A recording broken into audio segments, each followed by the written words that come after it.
Hello, this is Henry. This is What If We Get It Right? Our goal is to dream big, to think hard about the actions we can learn from yesterday and take today to make the future of tomorrow. You can follow me on Instagram and Twitter at Life Travel Goal and HenryJK4. Like, following, and sharing this kind of content wherever you see it is probably the easiest and most supportive way where you can get these ideas, if you like them, out to others so you can share the thoughts that you agree with others or things that you think might be interesting.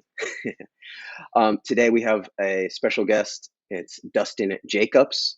He is an author as well as an artist, and we'll leave it to him to explain a little bit more about this. So, Dustin, welcome. Uh, just to start off, why don't you explain a little bit about what you do or what you'd like, what are you known for, and maybe not just what you're known for, but maybe what you'd like to be known for. Okay. First of all, thanks, Henry, for having me here in the podcast. Excited to be here. I'm a Belgian artist. What I do is mainly I make art about SolarPunk, futurism. So not only SolarPunk, I would say I explain myself as being somebody who does artistic research, which means that I try to discover how our future will look like by exploring different topics. It can be low tech, high tech. It can be a more nature-based urban habitat. It can be all sorts of topics, and exploring it means making sketches and artworks about it. And it results in some final art pieces that I share on different social media and on my personal website. But as well, I do commissioned works as well too. So I get quite some commissions for magazines, for websites, articles, yeah, this kind of stuff, books as well. So I I have the privilege to choose a little bit because I have other forms of revenue as well.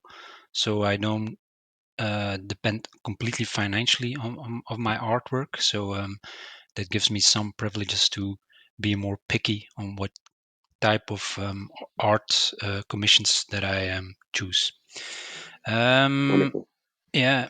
So, and I have in the past always been concerned about nature and especially how we are demolishing it, how we are how we are treating our planet.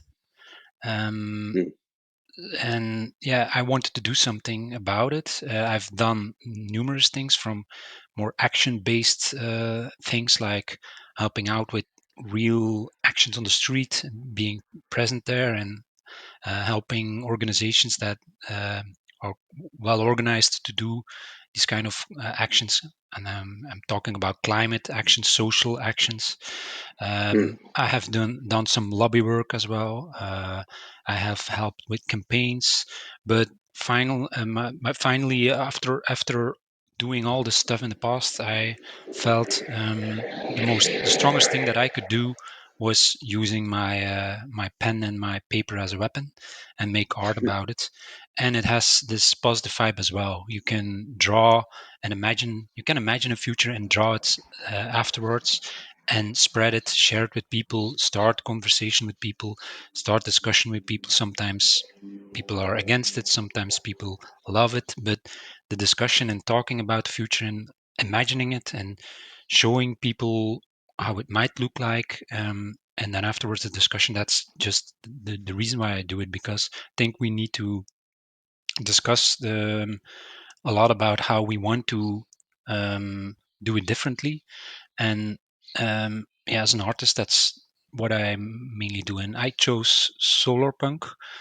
This resulted, SolarPunk is a relatively new genre, Mm. but and when it comes to futurism, and this resulted in several books and several articles and several magazines that I've made some illustration work for.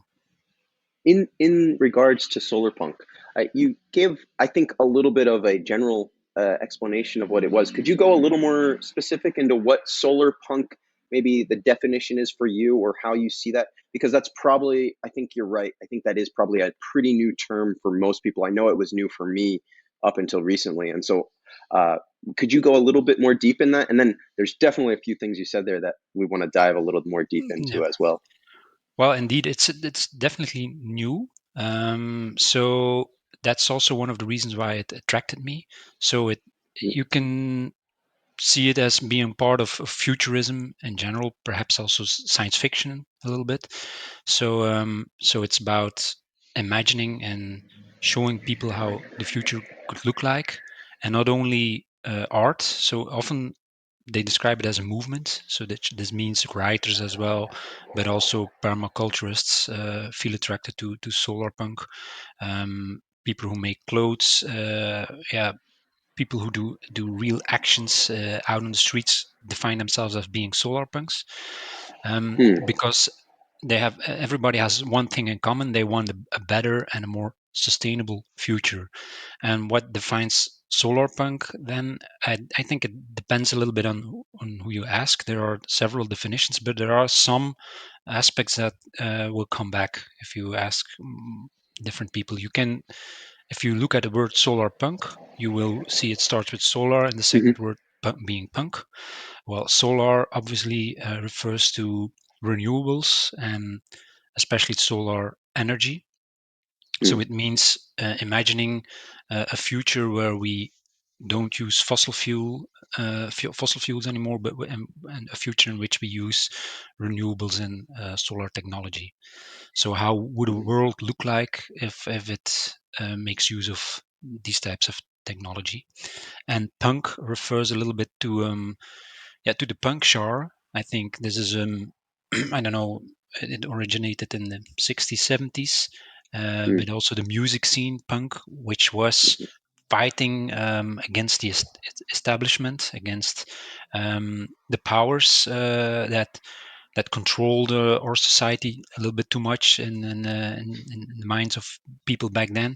So they Sure. it was a counter power, and this punk element is still present in the solar punk future, which doesn't Hmm. mean we go straight ahead for anarchism, but it means we definitely need something else than the governance models we see in the present day. We in the United States, you have the democracy model with the two political parties, Republicans and the Democrats, but that doesn't seem to work very well. In Europe, we have different democratic governance models, but they don't seem to work as well either. So you have Yeah. the same problems appearing time after time, like corruption, like favorism for a more elite, like class differences, and Hmm. political choices to choose for large corporations, to choose for economic things instead of for people and for social equality. Um, I think Yeah. this is a spunk element. We need something different, something else. Yeah. There's definitely this uh, divide between haves and have-nots. This competition to get or be the best for some sort of a status, maybe quo, and it is sort of tricky and challenging. Um, Sort of riffing off of that same idea, to start to give the people that are listening or watching a little bit of an idea. Uh, when you look into the future, whether it's tomorrow or 10 or 20 years from now, when you think about civilization and our societies, um, I, when you think about how it looks, and this was probably one of my big questions I wanted to ask. I was looking through your artwork. It's beautiful, and so whoever's listening should definitely go check your artwork out as like the number one thing they should do just to start to really get those juices flowing. But when I was looking through that, where do you see society, maybe principally, or maybe all of the above, but do you see us more as like a sprawling civilization across the land? Do you see us as like centralizing more into even like super high cities and going into the air, underground, to leave the surface fine, on the water, in the water? uh, where are your thoughts on that? Like all of the above? Do you have any particular leaning to where you think society is heading with the technologies and the solar punk sort of ideas in mind? Yeah. Well, I have some ideas about it, but of course I can't predict the future. Nobody can. But yeah, I have some ideas and some visions about how it might be, and they are based on logical assumptions. So Okay. it also depends a little bit on where you look at in the future. If you say tomorrow or within 10 years or 100 years, that's a big difference. And I also think there's a Sure. difference between where you are geographically. If you're in Brazil Mm, or in the States or in Europe or in Africa, that also depends. And the result will differ, and it will be a different outcome. mm, Because first of all, climate change impact is already hitting us hard. yeah. So regions that have already difficulties with a drier climate will become even more drier. So if you happen to be in such region, so your future will probably look more grim than if Mm, you're more in a yeah. Nordic region where the climate change has a different impact. Um, but in general, I can't say will we go in that direction. I hope that we will go in that direction. I would say that we will definitely live in more denser cities because Mm, there's no one of the reasons why I think so is because now we don't make very well use of the land. So it's very sprawled, like you say, especially here in Europe. You have cities, but actually along the cities you have all villages and infrastructure connecting all those villages with each other, which have a very, very large impact on the bioregions, on the forests, the swamps, the natural landscape. Um, mm, and a very important aspect of solar punk and futurism, more sustainable ecological futurism in general, is restoring those natural systems. So mm, restoring them equals giving them space and giving the space and the land back to nature so it can evolve naturally again. So nature knows what to do, but we need to give it back so it can do what it has done billions years and millions years before. mm, So, and in order to do that, we need to live more in denser cities. And one of the things that I have been exploring as well, because I up till today I live in a city, mm, but I must say I don't enjoy it that much because cities, as you know, are very concrete, steel, and are actually a little bit detached from our nature and natural yeah. landscape.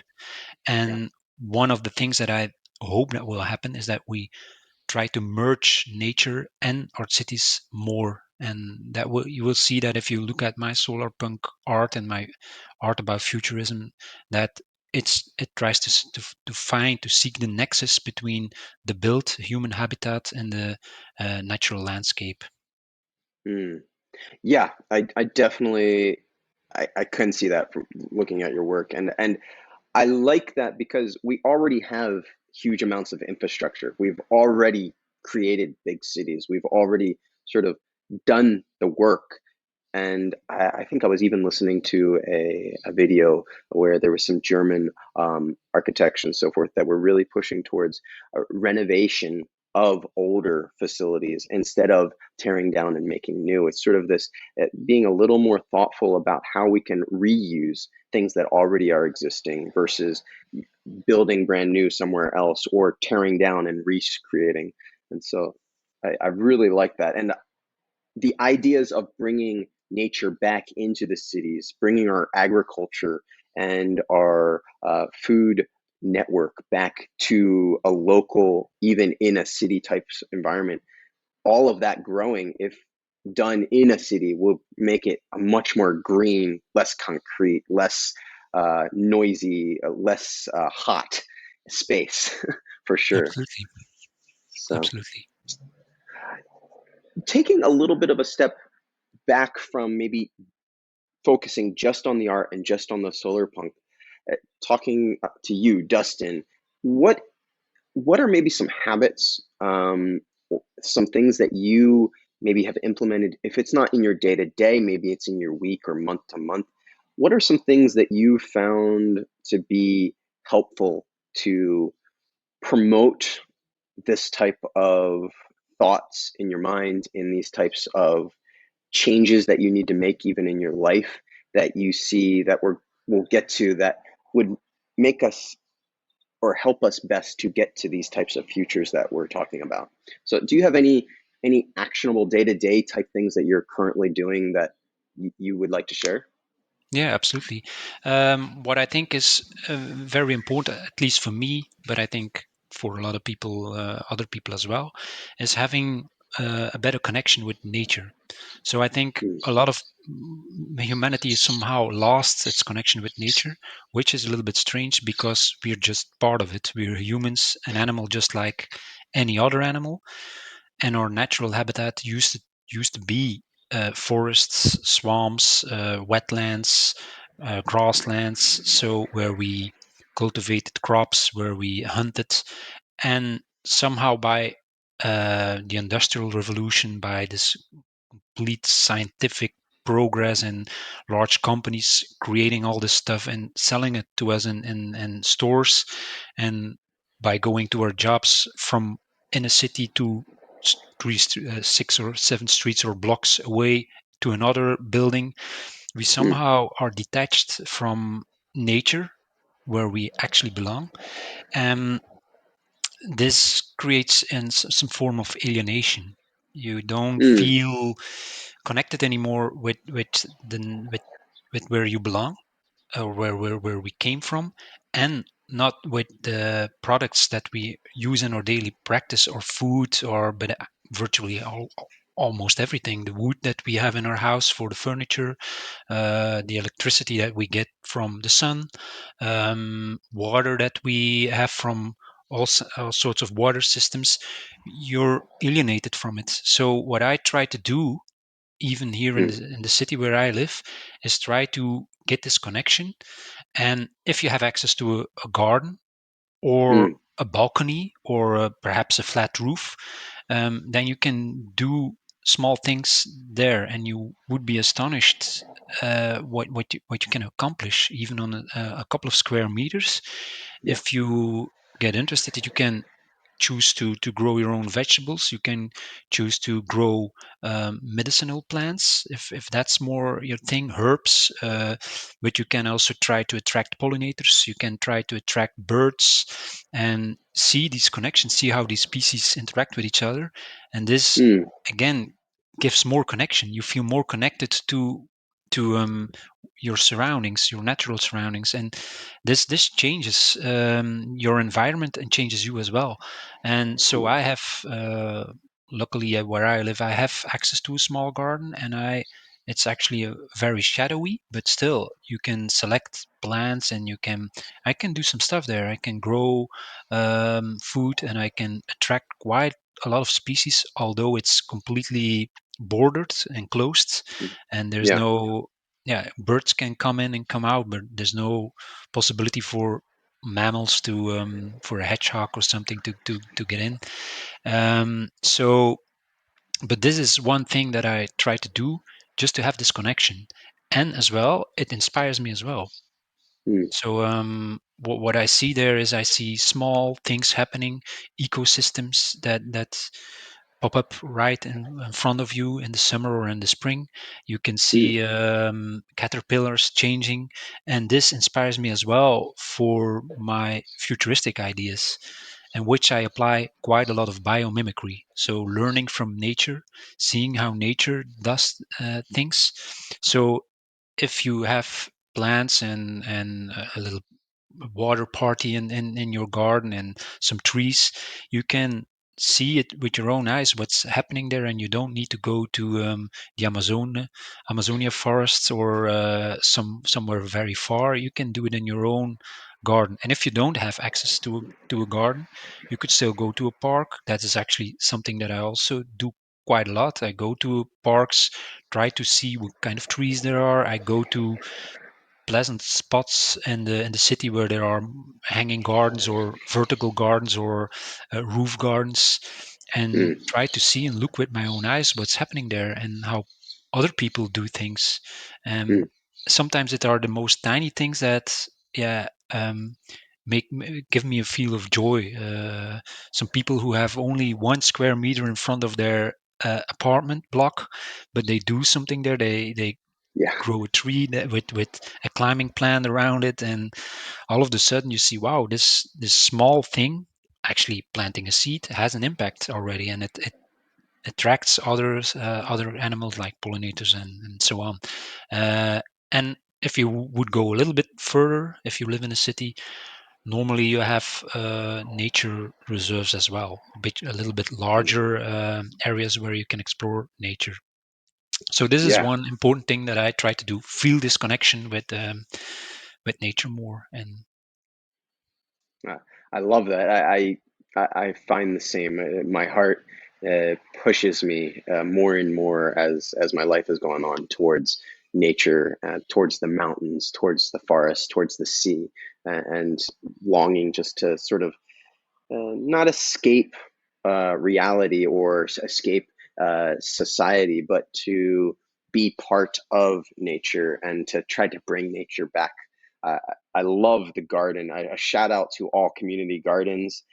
Even if, even to add on to what you're saying, even if you don't have the space yourself, if you live in a apartment with no balcony and no windows or whatever it may be, there's usually some space somewhere in your local area, especially if you're in a high density area, that isn't being used. It's just a chunk of dirt or something. And a lot of times, if you go to whoever is in control of that and be like, hey, I want to put some plants here and do some things and I'll keep it nice, a lot of times they'll work with you and they'll let you use that space to create that. And I think that's beautiful when you start to see communities come together, because then you might see, have your old neighbor walking by and be like, oh, when I was younger, I had a huge garden, and start to even teach you things. And there's just this beautiful connection, not only with nature, but then you start to connect with other humans as well absolutely, as nature. absolutely, So yeah, I agree. It's more than only this connection with nature. It's a mutual feeling that people have. And yeah, I wanted to add, even if you don't know who the owner is, you still have guerrilla gardening as well, where you there you go. actually say, just this, we do this, some sort of yeah, I don't know, we just go here, plant some stuff, and we grow some stuff here. That's Just nice as start well.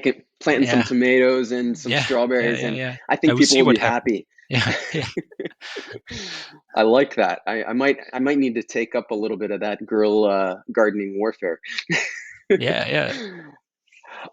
Now, going even keeping on that thread, how, I mean, for some people, this is like, yes, you're preaching, you're telling me what I love and what I'm doing. How did you get to this part? Has there been a journey? Was it a point in time? Was there a changing, a turning of the tide? For you, how have you come to these ideas in your own personal story? Well, yeah, it's definitely a journey. This is, yeah, there were quite a lot of steps before to get where I am right now.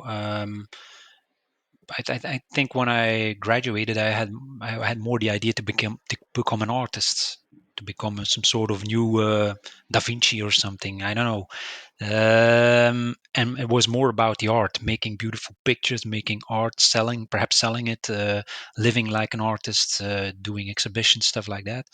Um, Later on, I worked for I did paid jobs for uh, agencies that were making publicity and stuff, made illustrations for them, for marketing campaigns, but I felt Okay. a little bit empty by doing this. So by doing jobs where you feel, no, this is not it. I worked for a tapestry company that made very luxury tapestry, so Okay. like wall carpets, that they Hmm. made very luxury carpets that they hang on the walls, a very specialized weaving technique, and I made the paintings for it.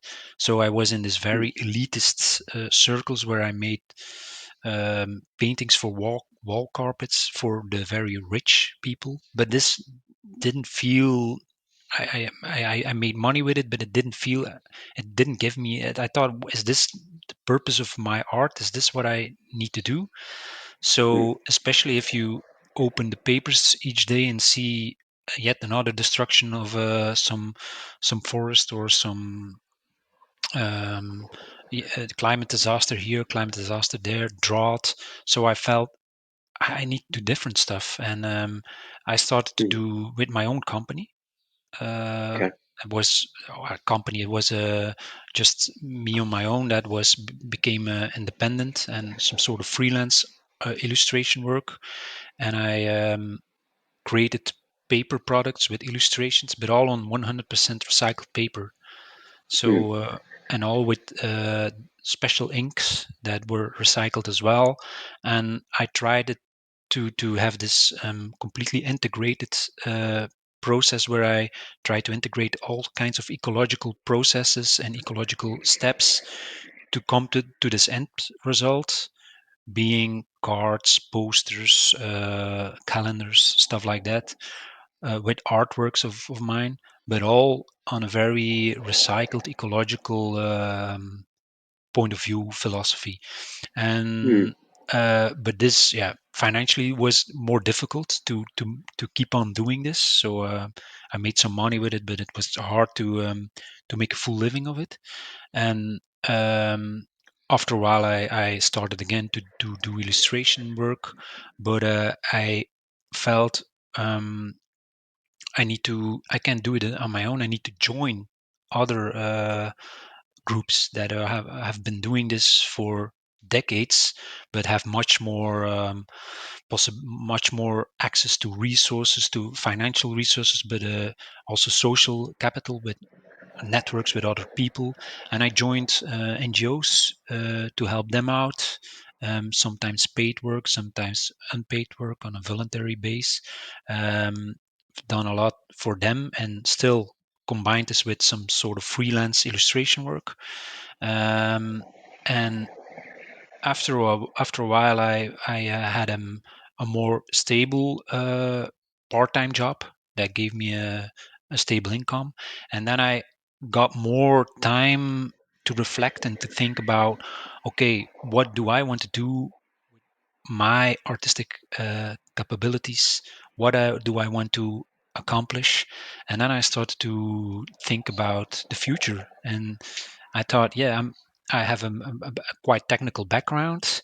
I have, yeah, I can combine stuff, combine technology with nature, with cities, and make new art about it. And let's do this. Let's make pictures and illustrations about how our future could look like. And I started to work on several projects that some ended up in books, and others ended up in exhibition work. And so, yeah, just to show you, it takes quite some time. And there's all those things that I just mentioned here. This is a process of about 15 years. Hmm. So it's not something that happens in 1 year.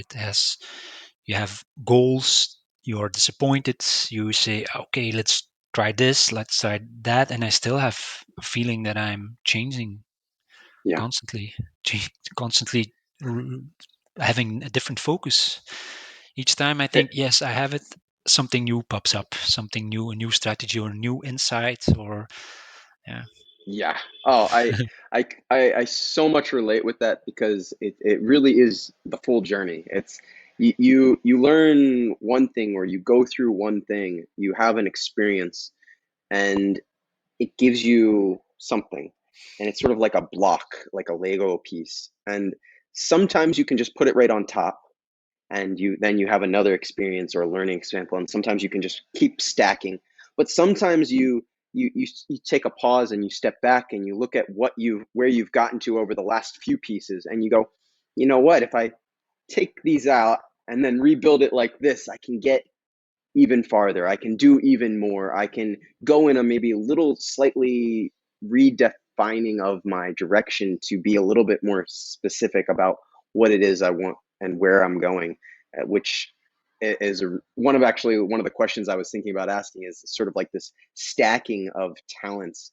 But just to do a little side question for you, you had mentioned sort of on this journey, you went through like wanting to do this and then sort of having out of necessity to do this. Have you found any like it can be any or all of these things that you might think of as valuable or wanting to share, but do you have any like particular podcasts or books, videos, other artists that you particularly have felt inspiration from? That I think you mentioned nature, which I would say is the probably one of the highest, but is there anything in more direct from like an actual artist in Yes. any form of art that you really look to? Yes. Well, in Belgium, you have an artist. It's an architect and artist as well. He comes from a very artistic family. He's called Luc Scheuten. So Okay, it's quite a Dutch sounding name, Luc Scheuten. Um, and I can type it to share it with people if they. So sure. You can to send it show to you me how it's. in our chat, and I'll make sure I put it in the That's link I've in our just description if you'd like. yeah, I texted so you can see how it's described. So Wonderful. Okay. Luc Scheuten, and he's I think he's already in his 80s, so he's quite old. But I think his early work already was very in the vibe of SolarPunk, very nice designs. He has a vision of which, for instance, if you would look at a window, he always said, we now use sand to create silicium to create glass. But he said, look at the wings of for instance, a dragonfly. They are Mm, transparent, have these beautiful colors, but are very, very strong. And let's look at how nature builds creates transparent materials, and let's investigate and create scientific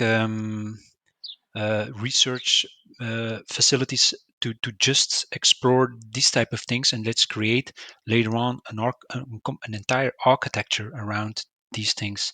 He explored quite a lot with how plants grow and how trees grow and how they mm, can create the most magnificent structures, very complicated, and they can adapt and change themselves and to their environment.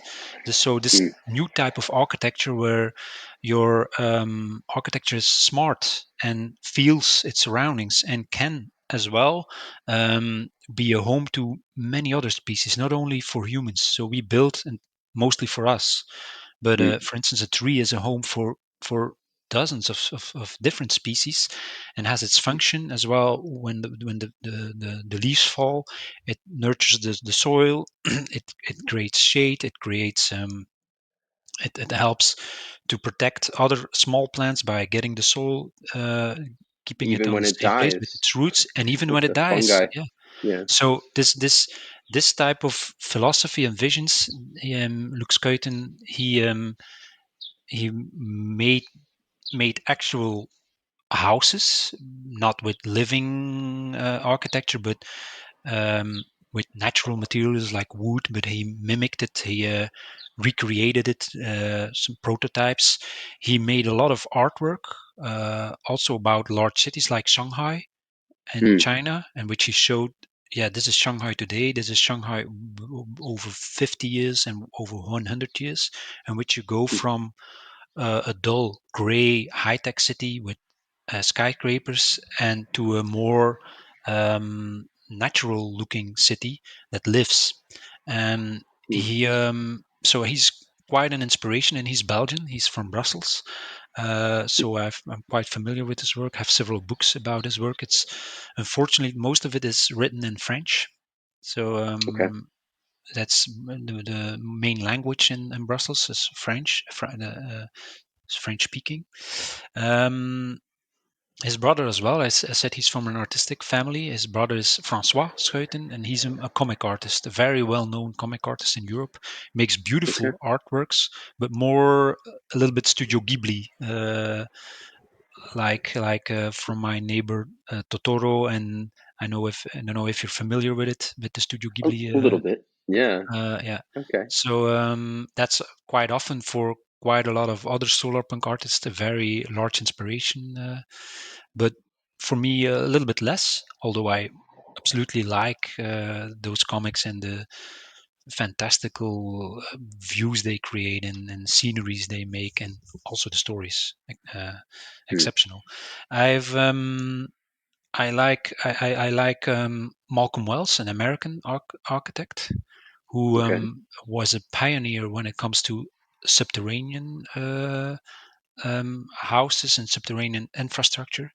He always said, whatever that we build, we will always scar our earth. If we build a house on it, yeah, it means you need to tear down trees or yeah, put your shovel in the ground, and yeah, the soil will be destructed by building on it. So he Yeah. said, what we ought to do is we need to go subterranean.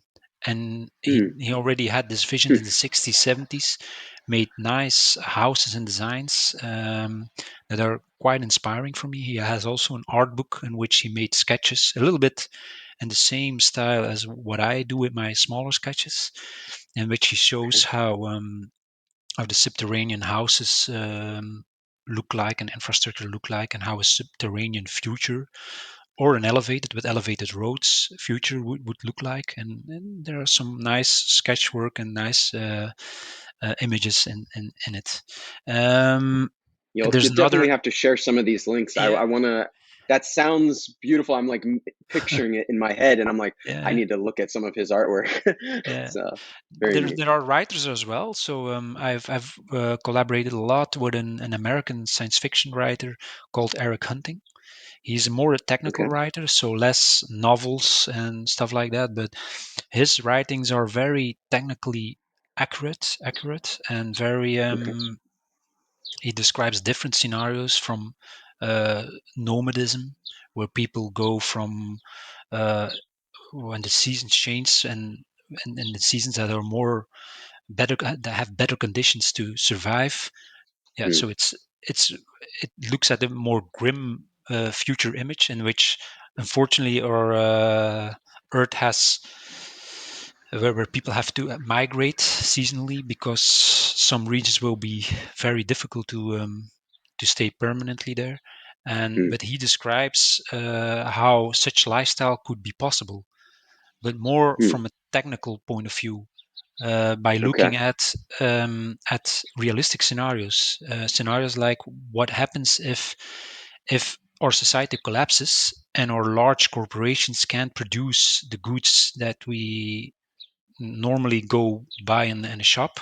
So Hmm. if there's something is broke at your car, you go for a repair part and you repair it. Or if there's some electrical application, something electrical from your house is doesn't work anymore, you go to a shop and buy a new one. But what Hmm. happens if all those corporations fail and there's some sort of worldwide fall where everything collapses, and Hmm. spare parts and new parts are very very expensive? What can we do then? So then you come Okay. to a story of upcycling, recycling. Then you come to a new storyline where you need to be very creative, try to mix old tech, low tech with each other, and try to find solutions, even Hmm. going back to indigenous knowledge a lot, and looking Yeah. how people that before us, before we had all this technology, how did they do it? Yeah. And yeah, this has been an inspiration as well for me. I've translated a lot of writings from Eric and made sketches about it, about how he thinks about stuff. Hmm. Um, yeah. I follow a few people that have learned from indigenous in the United States and how the stories they tell of sort of this uh,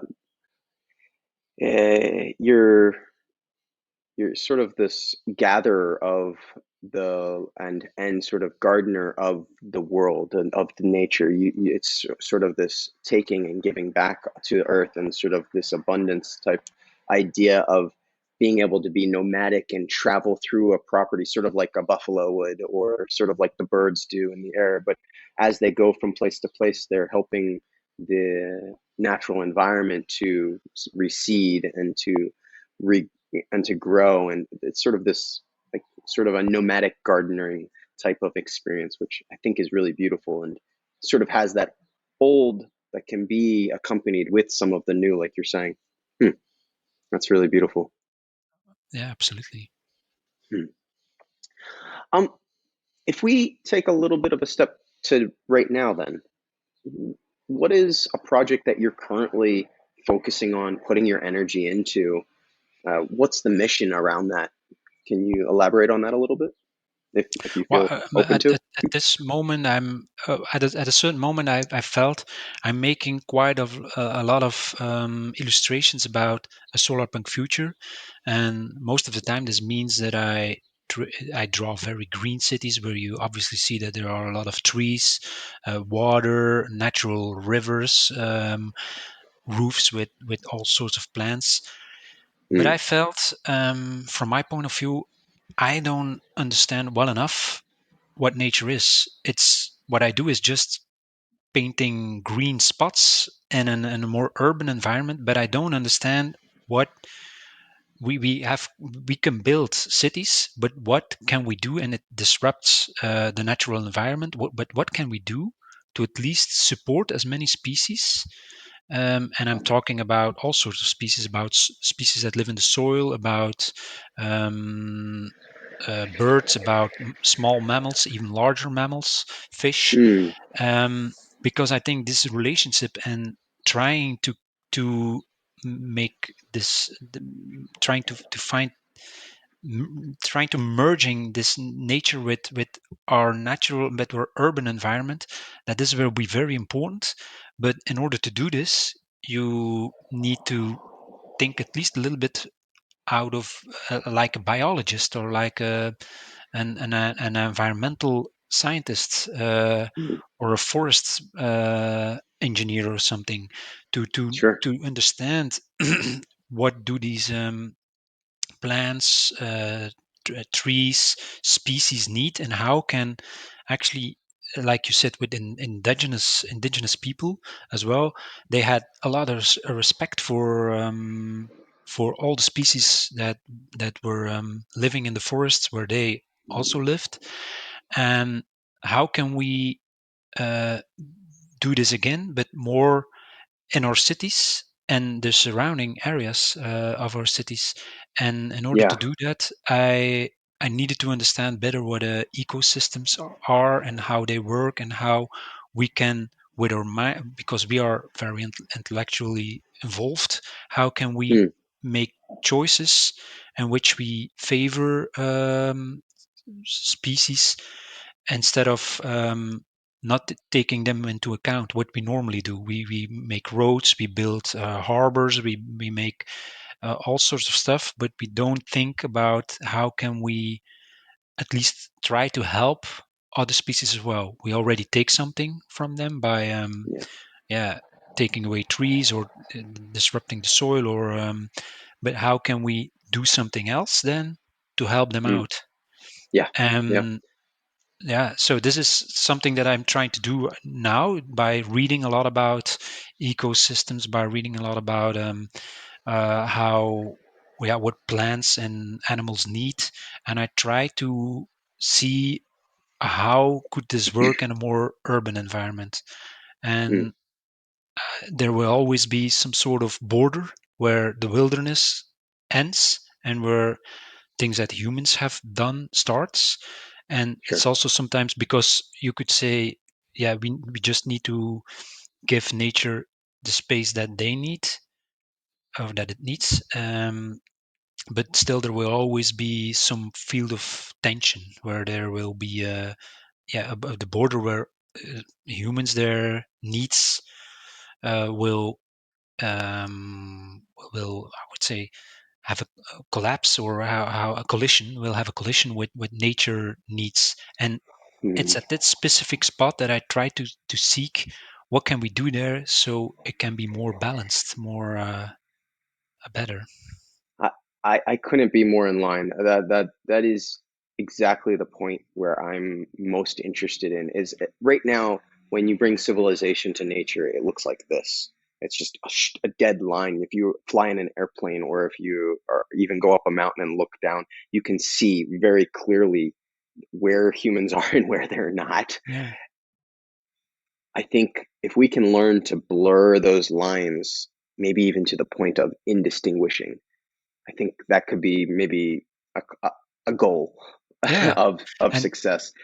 And absolutely. and just one other thing along with that, like I've spent the last few years working with like even agriculture and gardening and city growing, and one gentleman that uh, also a gentleman from France, he he, he's been living in the States for a while, and he's been habiting a garden right downtown in St. Pete, Florida, and he was all about this idea of, instead of just pesticides and chemicals to try to eliminate problems or species that were unwanted or were harming in some way the plants that were being grown. His whole methodology was in trying to help bring balance to creating plants that attract both all sorts of different types of bugs and fungi and bacteria and birds, and instead that would help balance out any type of mites or types of common pests that gardeners would find in types of closed loop systems, instead of trying to just fight them by eliminating them, trying to create a balance of presenting even more. So there's this biodiversity of more versus less, and allowing it to abund. And when doing that, the nutrient value of the food that was grown and the ecosystem that was created around that just flourishes, and it's beautiful. That Yeah, it's a new way of looking at the same problem. that's spot on, I think. Yeah. Yeah. Oh man, we could go in so many directions with this experience that you're, or sort of this accumulation of knowledge and deep dive that you're doing. Um, what is sort of, and maybe the problem that you're trying to solve, if I'm understanding what you were saying correctly, is sort of taking this society and nature, and how can we bring them together at the boundaries to create more of this flow.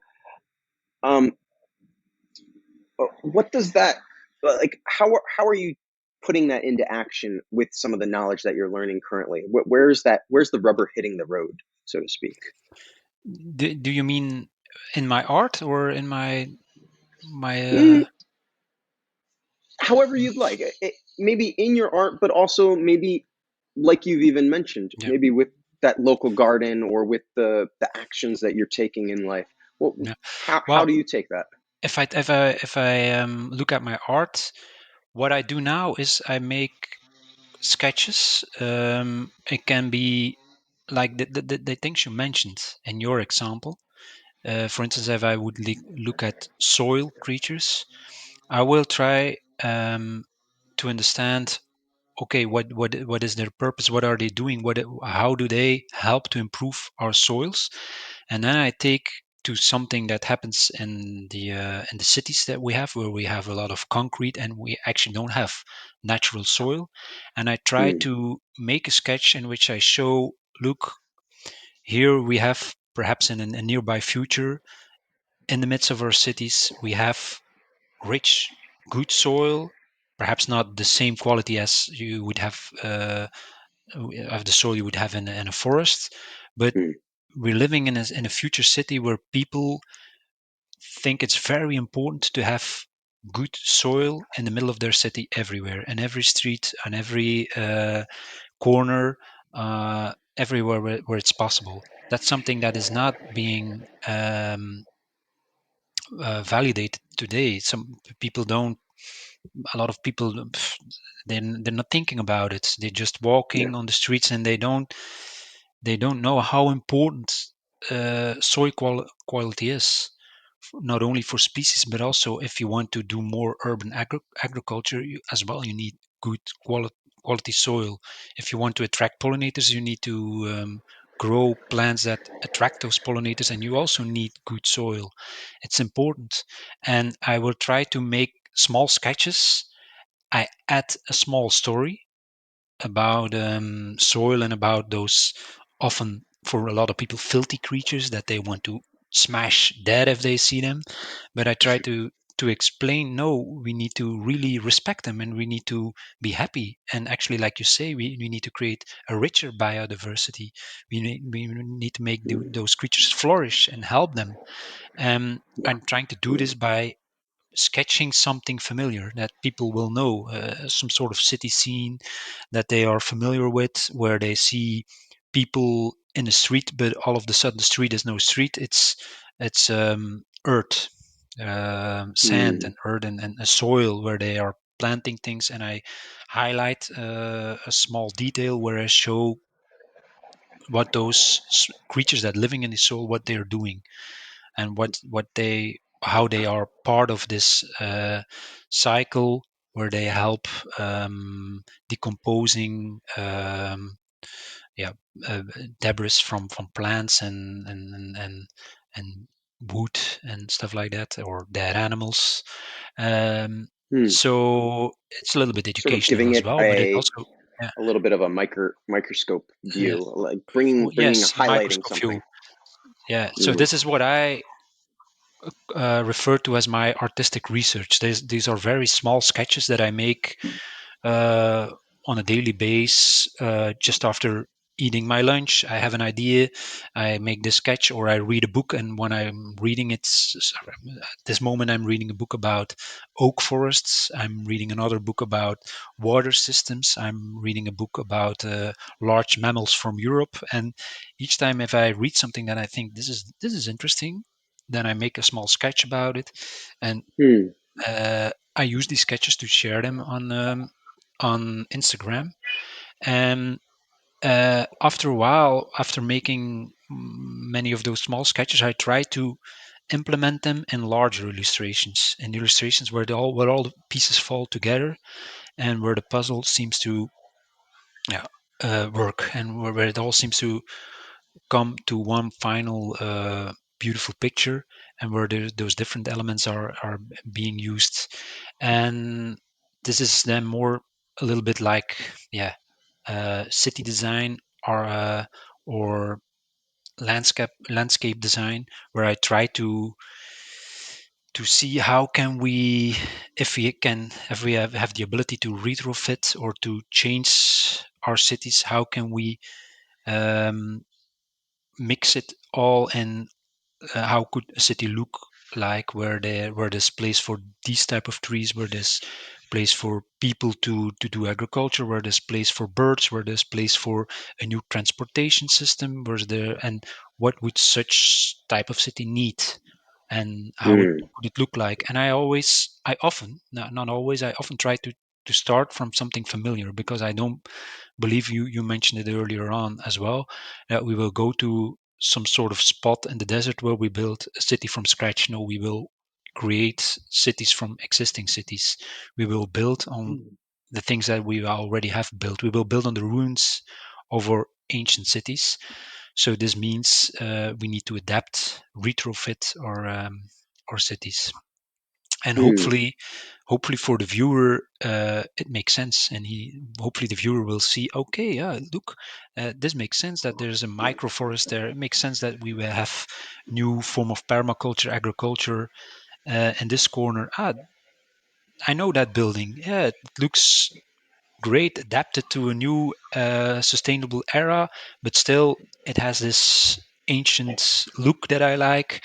We didn't demolish it, so because there's also a little bit nostalgia about old buildings and Sure. about. So I try to mix all those elements in my larger work. So Hmm. And that's a little bit of with my process. Yeah. okay, okay.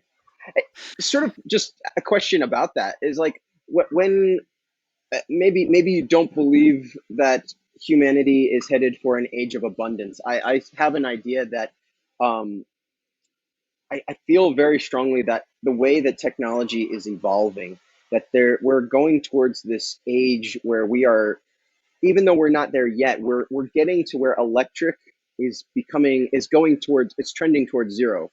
Technology is trending towards a zero cost, and with these two things, eventually we could possibly, if we get it right in the future, and my idea is we could possibly enter humanity into this age of abundance where we are able to convert the societies that we've made, pulling out the things that are wasteful, pulling out the things that are polluting, pulling out all the parts that are spending our time doing things that maybe we don't choose to do, and giving us this sort of abundant style life.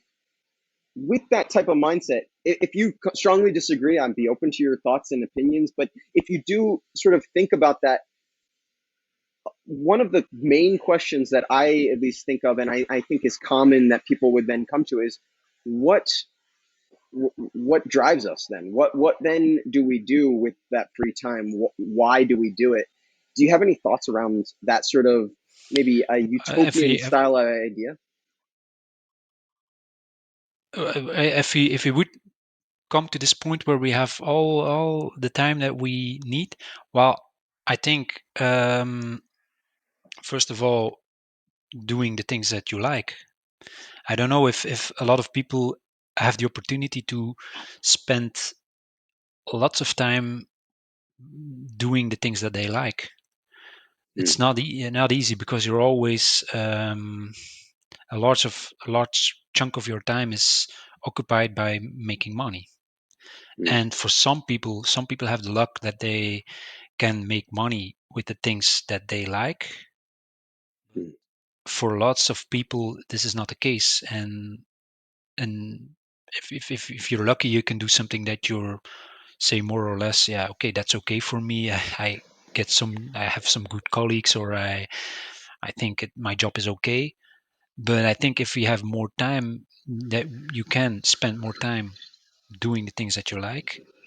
hmm, And I think, for instance, if I would look at my own profile, I'm not that much of a cook. So okay. my girlfriend cooks, but and one of the reasons why I'm not doing it is just because I feel I lack time. I choose, Hmm, and the little time that I have, I choose to draw and to make art or do commissioned work, or do a little bit of gardening. That's something that I also like to do, or I want to hike and go to nature. But if I would hmm, have more time, and imagine that we'd have a community and I can help with fixing a community meal, I would do the shift of helping with the community meal.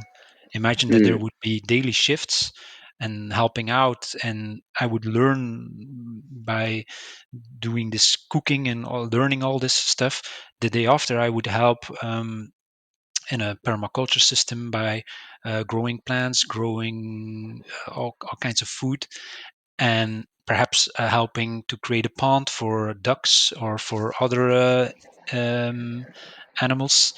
Already a lot of tasks I think that people would absolutely love to do, but it lacks time. And I think hmm, people would be astonished how much tasks there are that if you would see it written down on paper, they think, well, that's an annoying task, but that wouldn't be annoying if you could do it from a mutual feeling that that's present in a community where you help the community, where you help your neighbors. hmm, Um, Help by yourself even. yeah, helping your Yeah. help yourself, help your family, Yeah. even construction. I'm not really somebody who's busy with all sort of tools to construct my own house, but I would do so if I would have time. I would be happy to say at least work one day and a Mm, week for a certain period to help people out who are more passionate about construction work and who are more passionate about creating houses and creating the stuff that they want to create. And what I also think is that there would be much more joy because if you have this era of abundance, like you're referring to, mm, construction workers as well would have more joy and architects as well because they could create more original buildings. Nowadays, the joy is sucked out of it because it needs to be commercially. Um, they make fast, commercial cheap. choices. Yeah, it needs to be fast and cheap. So the one who's making the most money of it can have most profit out of it. So if you create Mm, something very original, very creative, very artistic, that's usually not the cheapest and usually, especially not the most efficient, but not cheap because it takes more labor. But labor in an era of abundance isn't a mm, problem. We can mm, create beautiful things that take us 10 times longer than normally, but we have enough social capital to help out people like me, mm, you, who say, yeah, let's do this, let's help. And you can yeah, create beautiful things that will create much more joy and much more enthusiasm with a group of people to do this. I feel much less enthusiastic to create to help to create some mall that's like a copy paste from each city has the same mall from a very large real estate developer. I wouldn't be enthusiastic to help out to create such a mall, but I would be enthusiastic to create I don't know, some sort of pool house where the community can go swimming in a new pool that will have mm, some sort of art nouveau architecture or some new organic looking architecture with new materials where we have mm. I don't know, a pavilion Sort like of living. structure. Yeah, around Yeah, the pool we have some sort of pavilion like structure where we can grow plants on it. I would be enthusiastic to help with this kind of project, but it's difficult to yeah, find these projects within our yeah, market system. yeah. I 100% agree.